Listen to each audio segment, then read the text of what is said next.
जीवन की परिस्थितियों में मनुष्य का धन बल, बाहुबल या अन्य उपलब्धियां केवल एक सीमा तक उसका साथ देती हैं। परंतु जब उसका विश्वास तथा आज्ञाकारिता परमेश्वर की विश्वसनीयता के साथ जुड़ जाती हैं, तो आश्चर्य कर्म होने लग जाते हैं।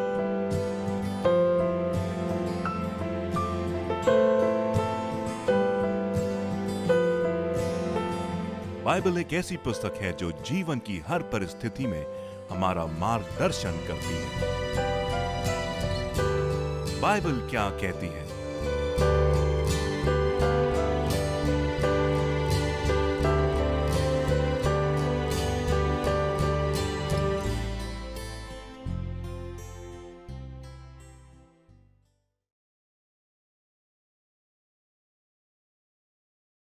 नमस्कार, मैं आकांक्षा। आपकी आशा कार्यक्रम में आपका एक बार फिर से स्वागत है।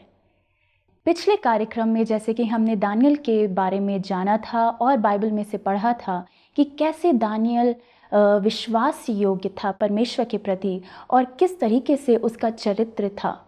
आज हम फिर से उसके बारे में अध्ययन करेंगे और हमारे बीच भाई अनुराग हैं जो हमें और गहराई से इसके बारे में बताएंगे।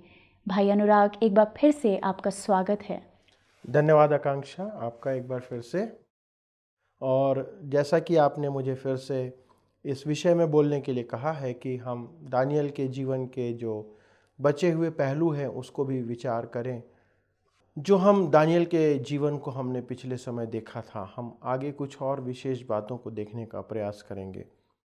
सबसे पहले एक बात मैं इस स्थान पर रखना चाहूँगा, वो ये है कि आज हम में से बहुत से लोग दानियल के समान जीवन व्यतीत कर सकते हैं। क्योंकि यदि हम दानियल के समय को देखें और आज हमारे समय को हम देखें तो दोनों की तुलना में हम में से बहुत से लोग दानियल के समान एक महत्वपूर्ण पद पर आज अपने सेवा को हम कर रहे हैं। चाहे हम सरकार में हों या हम सेकुलर फील्ड में हों या हम किसी गैर सरकारी संस्थान में काम करते हो, हम कहीं भी काम करते हो, हम एक ऐसे स्थान पर हैं जहाँ पे कि हम दानियल का प्रतिनिधित्व अपने जीवन से कर सकते हैं। और हम इस बात को भी जानते हैं कि दानियल की जो कार्य निवारण क्षमता थी उसका एक मुख्य कारण रहा कि वो खराई से परमेश्वर के साथ चलता रहा। और दानियल ने इन सारे परिस्थितियों के अंतर्गत उन कामों को पूरा किया जो कि परमेश्वर उससे अपेक्षा करता था। और इसके ही कारण आप देखते हैं कि दानियल अपने उस साम्राज्य में जहाँ वो सेवा करता था शिरोमणि हुआ, राजाओं और बहुत से लोगों के बीच में उसका आदर मान सम्मान होता रहा। तो ये मुख्य बातें हैं जो दानियल के जीवन से हमको देखने को और सीखने को मिली अब तक। तो उसकी असाधारण सफलता का क्या राज था? यदि आप दानियल की पुस्तक उसके 6वें अध्याय और 3 वचन को पढ़ें तो आपको वहाँ पर इसका उत्तर मिलेगा। जब ये देखा गया कि दानियल में उत्तम आत्मा रहती है, तब उसको उन अध्यक्षों और अधिपतियों से अधिक प्रतिष्ठा मिली, वरन राजा ये भी सोचता था कि उसको सारे राज्य के ऊपर ठहराए। एक महत्वपूर्ण बात जो यहाँ पर हमको दानियल के जीवन में देखने को मिलती है, जो दानियल को सारे लोगों से अलग करती है, वो ये है कि लिखा हुआ है कि उसमें एक उत्तम आत्मा रहती थी। अब ये जानना आवश्यक है कि ये उत्तम आत्मा कौन है। और बाइबल हमको बताती है कि ये जो उत्तम आत्मा है, ये वो आत्मा है जो परमेश्वर का आत्मा है, जिसे बाइबल सत्य का आत्मा, पवित्र आत्मा, परमेश्वर का आत्मा के रूप में बताता है। तो बाइबल स्पष्ट रूप से इस बात को बताती है कि ये जो परमेश्वर का पवित्र आत्मा जो था, ये दानियल के अंदर रहता था। और जब ये पवित्र आत्मा हमारे अंदर रहता है, ये परमेश्वर का आत्मा, उत्तम आत्मा जो है वो हमारे अंदर रहता है, तो हमारे कार्य डिस्टिंग्विश हो जाते हैं, हमारे कार्यों को लोग पहचानते हैं, हम एक अलग रूप से पहचाने जाते हैं। चाहे वो हमारे कार्य निवारण क्षमता की बात हो, चाहे हमारे एक्सीलेंस की बात हो, चाहे हमारे ज्ञान की गहराई की बात हो, चाहे परमेश्वर के भेदों को समझने और प्रकट करने की बात हो, चाहे हम किसी भी सेक्युलर फील्ड में जहाँ पे काम करते हैं वहाँ पर एक उत्तम परिणाम प्रदान करने की बात हो, तो ये हमको समझना पड़ेगा कि जो उत्तम आत्मा दानियल के अंदर थी वो उत्तम आत्मा आज हमारे भी अंदर है। हम कैसे इसको जान सकते हैं? जब हम बाइबल को पढ़ेंगे, दूसरा कुरिन्थी पहला अध्याय उसका 22 वचन और उसके 5वें अध्याय के 5वें वचन को, ये दोनों बातें इस बात को प्रकट करती है कि जब हम प्रभु यीशु मसीह को ग्रहण करते हैं तो वो आत्मा हमें प्रदान किया जाता है। वो आत्मा जो परमेश्वर का आत्मा है, जो पवित्र आत्मा है, जो सामर्थ का आत्मा है, सत्य का आत्मा है, और ये वही आत्मा है जो दानियल के अंदर भी वास करता था। तो हम सब मसीही लोग जिन्होंने प्रभु यीशु मसीह को अपना उद्धारकर्ता ग्रहण किया है, हम ये कह सकते हैं या हम इस बात के नतीजे पे पहुंचते हैं कि वही उत्तम आत्मा जो दानियल के अंदर रहती थी, वो उत्तम आत्मा हमको भी प्रदान किया गया है। कब? जब हमने प्रभु यीशु मसीह को ग्रहण किया। लेकिन एक दूसरा पहलू यहाँ पर इसका आता है कि जब वो आत्मा हमारे अंदर है तो क्या हम उस आत्मा के अनुसार परिणामों को प्रकट कर रहे हैं? ये जो रिजल्ट हमारा है उस आत्मा के अनुसार हम दे रहे हैं। दो बातें यहाँ पर आती हैं। पहली ये आती है कि जो आत्मा हमको दिया गया है, क्या हम उस आत्मा को प्राप्त किए हैं, इस बात को हम जानते हैं और स्मरण करते हैं। पहली चीज, क्योंकि हमें इस बात को जानना और समझना पड़ेगा कि यदि हमने प्रभु यीशु मसीह को ग्रहण किया है तो वो आत्मा हमको मिला है, और वो जो प्रभु यीशु मसीह को ग्रहण करते हैं उनको ही ये आत्मा मिलता है। लेकिन दूसरी बात ये आती है कि यदि हम इस बात को एक्नॉलेज करते हैं, हम समझते हैं, तो क्या हम उस आत्मा के अनुसार चलते हैं? जी। तो दो बातें यहाँ पर मुख्य आती हैं कि हमने ग्रहण किया है इस बात को समझना, और दूसरी बात यह कि हम यदि उसको ग्रहण किए हैं तो हम उसके अनुसार चलते हैं या नहीं। तो ये दो मुख्य स्थिति है जहाँ पर हम लोगों के परफॉर्मेंस को या लोगों की प्रवीणता को हम आंकलन कर सकते हैं, और ये बातें हमें इस बात को जानने में सहायता करती है कि क्या हमने उस पवित्र आत्मा की सामर्थ्य में काम किया है। लेकिन यदि कई बार ऐसा लोग कहते हैं कि हमारे पास वो आत्मा नहीं है या पवित्र आत्मा हमारे पास नहीं है, तो बाइबल हमको इस बात को सिखाती है और स्पष्ट रूप से बताती है। तो पवित्र आत्मा जो दानियल को मिला, जिसके बारे में आप बातचीत कर रहे हैं, जो प्रभु की ओर से है, जी। उत्तम आत्मा, जी। वो हम सभी को कैसे मिल सकती है? देखिए, पहले मैंने बताया कि हमने यदि प्रभु यीशु मसीह को अपना उद्धारकर्ता ग्रहण किया है तो ये आत्मा हमें दिया गया है। लेकिन दूसरी बात आती यह है कि हम उस आत्मा के कितने नियंत्रण में हैं। दूसरे शब्दों में कि वो आत्मा हमको कितना नियंत्रित करके रखा है, या हम कितना उस आत्मा को सरेंडर करते हैं अपने आप को। यदि एक वचन हम पढ़ते हैं बाइबल में से लूका 11 उसके 13 वचन को, वहाँ पर प्रभु यीशु मसीह कहते हैं कि जब हम बुरे मनुष्य होकर के अपने बच्चों को भली वस्तु देना जानते हैं, तो हमारा परमेश्वर पिता जब हम उससे पवित्र आत्मा को के दान को मांगेंगे, उसकी सामर्थ्य को मांगेंगे, तो वो हमें क्यों ना देगा। और चूंकि प्रभु यीशु मसीह ने इस बात को कहा है, परमेश्वर प्रभु यीशु मसीह की बातों का आदर करते हैं और उनकी बातों को मानते हैं, और इसीलिए जब हम उससे मांगेंगे पवित्र आत्मा को, तो निश्चित तौर पे पवित्र आत्मा का वरदान और पवित्र आत्मा की भरपूरी परमेश्वर हमको प्रदान करेगा। लेकिन हमारा पार्ट क्या आता है कि क्या हम उसके सानिध्य में रहते हैं, उसको समर्पित करते हैं, उसके अनुसार अपना जीवन जीते हैं। तो ये जो आत्मा है, ये आत्मा जो है, जो दानियल के अंदर रहता था, जो हमको भी दिया गया है, ये है प्रेम का आत्मा, ये है संयम का आत्मा, ये एक ऐसा आत्मा है जिसमें सामर्थ्य का आत्मा है कहा गया है। तो ये सारी चीज़ें हमें उस आत्मा के द्वारा से मिलेगी। तो ये है अंतर जो दानियल के जीवन में और अन्य लोगों के जीवन में था। हमने ये भी जाना था कि दानियल का जो जीवन था वो काफ़ी प्रार्थना में था, परमेश्वर के साथ जो उसका बंधन था वो बहुत ही अटूट बंधन था।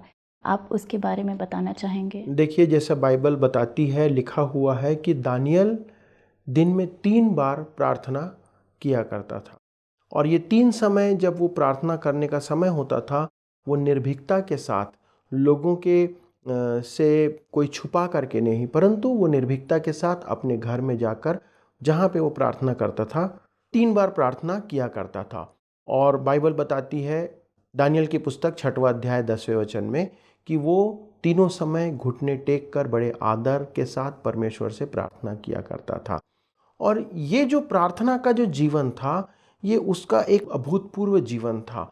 और इस प्रार्थना के जीवन के द्वारा से ही हम इस बात को देखते हैं कि वो 70 वर्ष, जबकि इस्राएल का जो घराना था, इस्राएली लोग जो गुलामी में रहे, लेकिन इन 70 वर्षों की गुलामी के समय में हम इस बात को देखते हैं कि इन 70 वर्षों के जो 3 साम्राज्य हुए, जो महान साम्राज्य आज पृथ्वी पर समझे जाते हैं, उन तीनों साम्राज्यों के समय में दानियल एक अभूतपूर्व व्यक्ति के रूप में जीवन जिया और उसको एक ऐसा औधा, एक ऐसा उसको पद दिया परमेश्वर ने, जिसके द्वारा से परमेश्वर की नाम की महिमा हुई।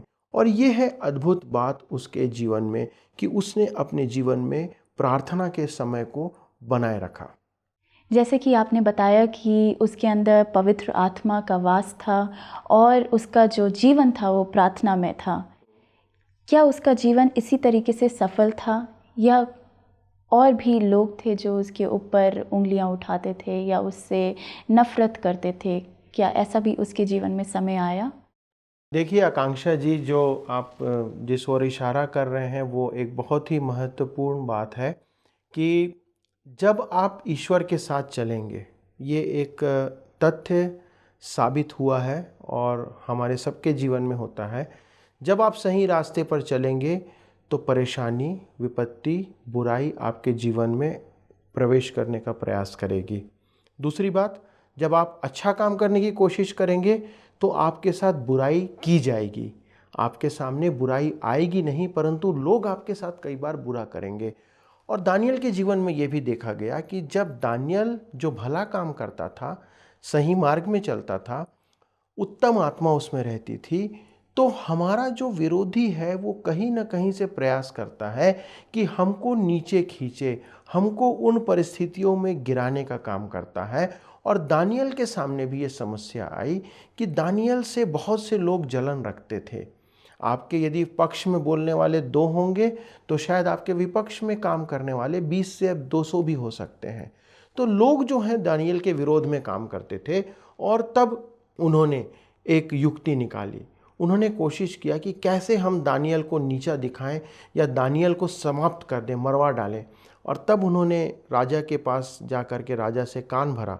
और यदि आप दानियल की पुस्तक को पढ़ेंगे तो वहाँ पर आपको ये जानने को मिलेगा कि उन्होंने राजा से कहा कि राजा, हम आपकी एक प्रतिमा बनाते हैं और उस प्रतिमा को हम इस राज्य में खड़ा करेंगे और यहाँ पर जब भी तुरही फूकी जाएगी तो अगले 30 दिनों तक हर किसी के लिए जो इस देश का रहने वाला है उसके लिए ये नियम होगा कि वो आए और राजा के सामने दंडवत करे, राजा को साष्टांग प्रणाम करे। ये जो योजना थी, ये योजना इसलिए नहीं थी कि वो राजा को महत्व देना चाहते थे या राजा का आदर करना चाहते थे। वो ये जानते थे कि ये दानियल जो है ये ईश्वर का भक्त है और ये किसी भी मनुष्य के सामने या किसी भी मूर्ति के सामने ये कभी सिर नहीं झुकाएगा। और इस बात को जान करके उन्होंने दानियल के लिए एक ट्रैप लगाया, उसके लिए एक परीक्षा लेकर के आया। और राजा को ये चीज़ समझ नहीं आई। राजा ने उस घोषणा कर दिया, राजा ने उस बात के लिए ये डिग्री निकाल दी, आदेश निकाल दिया कि यदि कोई ऐसा नहीं करता है तो उसे सिंहों के मांद में डाला जाएगा, जीवित सिंहों के बीच में उसे डाल दिया जाएगा। और जैसा उन्होंने योजना बनाई थी वैसा ही हुआ। दानियल अपने समय के अनुसार 3 बार प्रार्थना करता था, वो करता रहा। बाइबल ये बताती है कि दानियल अपनी खिड़की खोलकर प्रार्थना करता था। जब वो जाता था अपने प्रार्थना के समय में तो उपरौठी कोठी में वो खिड़की खोलकर प्रार्थना करता था और सब लोग इस बात को देख सकते थे। दानियल के जीवन में एक निर्भीकता थी, एक निडरता थी।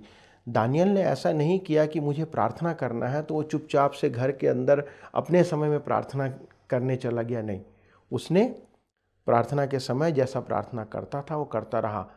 कई बार हम लोग अपनी गवाही परमेश्वर के सामने रखने में या लोगों के सामने परमेश्वर की गवाही रखने में हम कई बार डरते हैं, हम लोग शर्माते हैं, लेकिन दानियल के अंदर ऐसा नहीं था।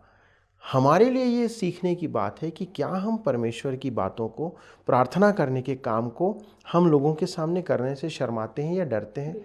आज बहुत से ऐसे मसीही लोग हैं जो लोगों के बीच में प्रार्थना करने को डरते हैं या शर्माते हैं। एक व्यक्ति ने कहा, जब प्रार्थना की बात आती है तो कहा गया जब दानियल 3 बार प्रार्थना करता था तो उसने कहा कि मैं तो 4 बार प्रार्थना करता हूँ। और लोगों ने पूछा उससे कि 4 बार आप कैसे प्रार्थना करते हैं, तो उसने कहा जब मैं 4 बार खाना खाता हूँ तो मैं 4 बार प्रार्थना करता हूँ। तो लोग जो हैं प्रार्थना को भी गलत रूप से लेते हैं। ये जो खाने के समय हम 4 बार प्रार्थना करते हैं, दानियल वो 3 बार की प्रार्थना नहीं करता था। दानियल वो प्रार्थना करता था कि 3 बार जब वो जाता था परमेश्वर की महिमा करता और अपने लोगों के लिए प्रार्थना करता था, जिससे वो आत्मिक सामर्थ्य को प्राप्त करता था। और जब ये किस्सा आगे बढ़ता है तो यहाँ पर आप देखते हैं कि दानियल ने वही किया जो वो करता था और लोगों ने राजा को इस बात के विषय में जानकारी दिया। तो राजा की क्या प्रतिक्रिया थी जब उसको दानियल के बारे में मालूम पड़ा? ये जो बात आकांक्षा आपने यहाँ पर कहा, ये दानियल के जीवन की एक बहुत अभूतपूर्व घटना को प्रकट करता है कि एक ऐसा समय आया दानियल के जीवन में कि उसकी सच्चाई, उसकी खराई, उसकी परमेश्वर के प्रति जो उसकी निष्ठा थी, उसका परिणाम ये हुआ कि राजा की आज्ञा के अनुसार दानियल इस बात में फंसाया गया कि जो वो कर रहा है उसके कारण से उसे सिंहों की मान में डाला जाना निर्धारित किया गया। दूसरी ओर आप देखते हैं कि जो राजा जिसने खुद ये आज्ञा निकाली थी, जब उसको ये मालूम चला कि दानियल वो व्यक्ति है जो कि सिंहों के मान में डाला जाने वाला है, उसकी आज्ञा के कारण उसको बहुत निराशा हुई और राजा जो है वो बहुत विचलित होता है। क्यों?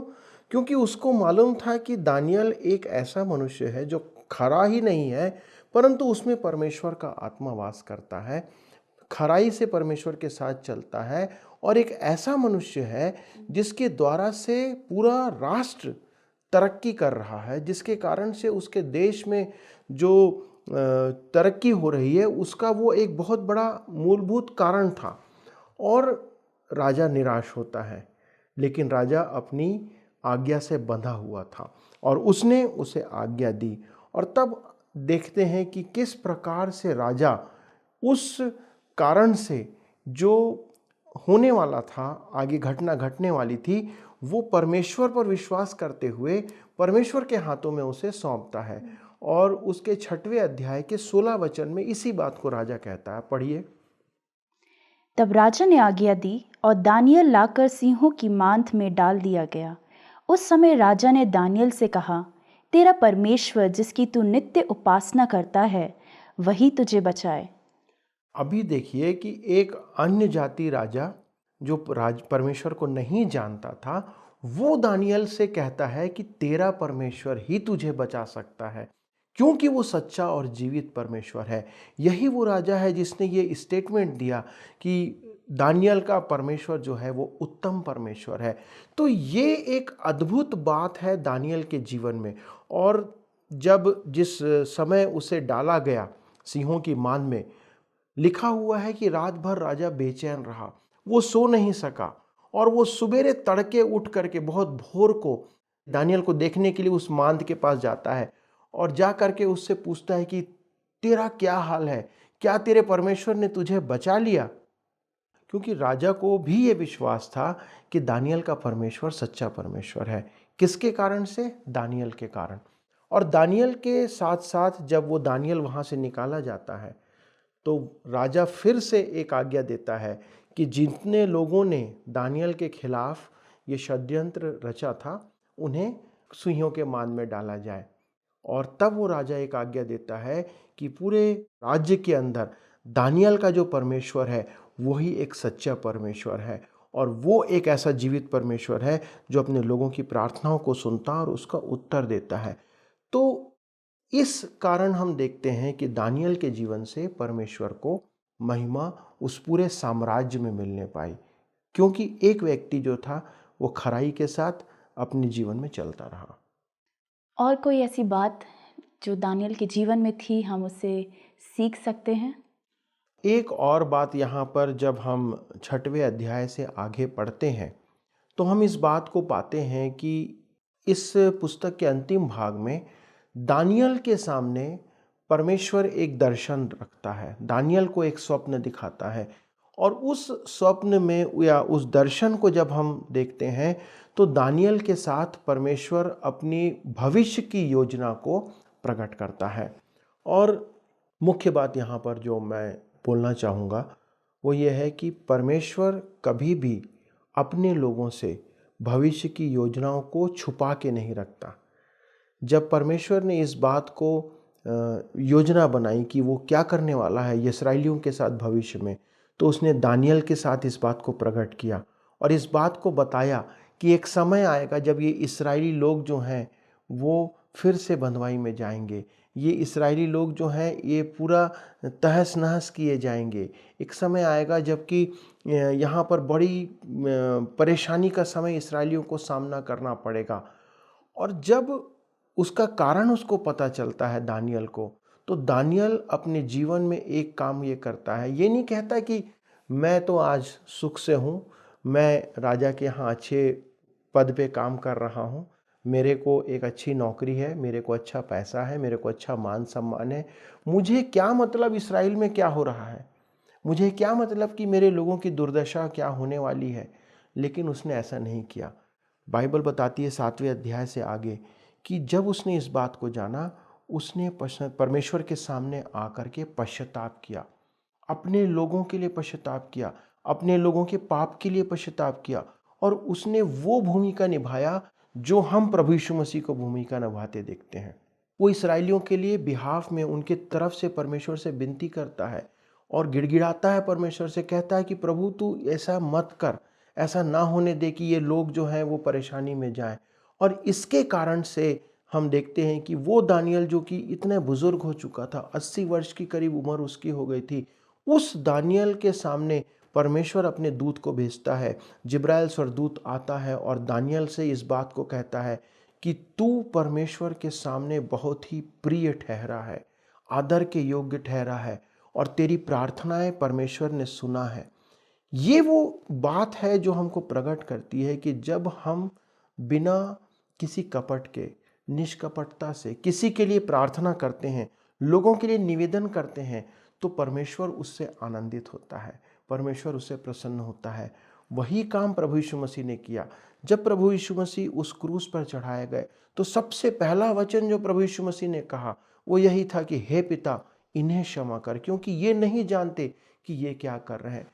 तो हमारे जीवन में हमको इस बात को जानना समझना आवश्यक है कि मसीही जीवन में इससे अद्भुत बात और कुछ नहीं है कि हम लोगों के लिए प्रार्थना करें, हम लोगों की पापों के लिए हम पश्चाताप करें, हम लोगों के बिहाफ में परमेश्वर के सामने निवेदन करें। और ये एक ऐसा हथियार है जो परमेश्वर ने हमको दिया है, हम मसीहियों को दिया है कि हम इन प्रार्थना के द्वारा इस हथियार का उपयोग करें, जिससे कि हम परमेश्वर के सामने विश्वास योग्य ठहरने पाए और परमेश्वर के अनुग्रह को लोगों के जीवन में ला सकें, ताकि लोगों के जीवन को उद्धार मिलने पाए। और मेरी ये प्रार्थना है कि आने वाले समय में हमारे देश में, हमारे लोगों के बीच में ऐसे बहुत से दानियल के समान हमारे अगुवे खड़े होने पाए, जो लोगों के लिए ऐसे अभूतपूर्व कार्य करें जिससे परमेश्वर का नाम ऊंचा होने पाए, जिससे लोग हमारे परमेश्वर यहोवा को जानने पाए, ताकि परमेश्वर का जो आत्मा दानियल में वास करता था वो हमारे लोगों में वास करे और ऐसे परिणाम अपने देश में हम देखने पाए। प्रभु का धन्यवाद हो कि परमेश्वर का नाम इतना सामर्थी है जो कि दानियल के जीवन में काम किया। और यही चीज़ मैं अपने दर्शकों को भी बोलना चाहूँगी कि वो परमेश्वर जो दानियल के जीवन में इतनी अद्भुत तरीके से काम किया, वही परमेश्वर आपके भी जीवन में काम करे। और मेरी ये प्रार्थना है इस समय, अगर परमेश्वर आपके जीवन में, आपके मन में किसी को लेके किसी का नाम लेके या कुछ भी आपके अंदर ये बर्डन डाल रहा है प्रार्थना करने के लिए, तो आप प्रार्थना करें उनके लिए और वो छुटकारा पाएंगे। बहुत बहुत शुक्रिया अनुराग जी कि आपने हमें इतने ही गहराई से दानियल के जीवन को लेके बताया। बहुत बहुत शुक्रिया। Thank you. आशा करती हूँ कि आज के कार्यक्रम से आप आशीष पाए होंगे। अगर आपको इस बारे में अधिक जानकारी प्राप्त करनी है तो नीचे दिए गए नंबर पे हमें कांटेक्ट करें। आपसे फिर मुलाकात होगी, तब तक के लिए नमस्कार।